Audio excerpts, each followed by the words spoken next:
Hello అండి. Pure అంటే గర్మిళ్ళ, గర్మిళ్ళ అంటే ప్యూర్ అనే కాన్సెప్ట్లోకి వచ్చారు. ప్యూర్ ఐటమ్స్ ఏ చూపించినా కూడా బ్రహ్మరథం పడుతున్నారు. అంటే వినాయక నిమజ్జనానికి వినాయకుడికి ఎలా మనం జైబోలో గణేష్ అంటామో అలాగా ప్యూర్లు చూపిస్తే మనకి జై గర్మిళ్ళ అంటున్నారు అనమాట. చెప్పడం అతిశయోక్తి కాదండి.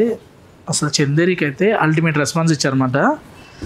ఇవి చూస్తున్నామంటే ఇవన్నీ కూడా మనకి ప్యూర్లోనే షిఫాన్ జార్జెట్లో బోర్డర్లు కూడా చూసామంటే యూనిక్గా ఎక్స్క్లూజివ్గా ఉంటాయి. ఏ కలర్కి ఆ కలర్ హైలైట్ అండి. ఇలా చూసామంటే ఓపెన్ బోర్డర్ కాన్సెప్ట్లో ప్యూర్ షిఫాన్ క్రేప్లో వస్తుందన్నమాట. ఆలో చూసామంటే నక్షత్ర జార్జెట్. ఇలా మనకి కంచి బ్రొకెట్ బోర్డర్లో కావాలన్నా కూడా కలర్ చూడండి. జనరల్గా ఇప్పుడు రస్ట్ కలర్ ఫ్యాషన్ అంటున్నారు కానీ ఇలా వైన్కి రస్ట్ కూడా చాలా అప్డేట్ అండి. ఇలా చూడండి మంచి అసలు క్రేప్లో శారీ కట్టుకుంటే చాలా స్మూత్గా ఉంటుంది. ఫస్ట్ టైం శారీ వేర్ చేద్దాం ఉన్నవాళ్ళు ప్యూర్లో ఈ ఐటెంకి వెళ్ళిపోవచ్చు అనమాట. ఇలా వెళ్ళిపోతే శారీ కంఫర్ట్ ఉంటుంది, నీట్గా ఉంటుంది.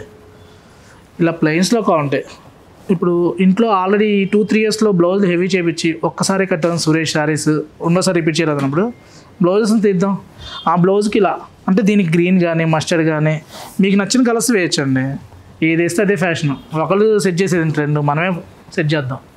బ్లాక్ చూడండి ఎంత డిఫరెంట్గా ఉన్నాయో. ఇలా ప్లెయిన్స్లో కావాలన్నా, ఇలా బ్రొకెట్లో కావాలన్నా, ఇలా బుట్టా కాన్సెప్ట్లో కావాలన్నా ఇది మార్కెట్లో అప్డేట్ అండి. టిష్యూలో జనరల్గా పట్లో వస్తున్నాయి. అలా కాకుండా మనకి బెన్ని క్రేప్ టైప్లో క్రేప్ షిఫాన్ అనమాట. క్రేప్ షిఫాన్కి టిష్యూ ఇచ్చారు. అంటే వార్ప్ వచ్చేసరికి టిష్యూ వచ్చింది, వెప్ట్ వచ్చేసరికి క్రేప్ వచ్చింది.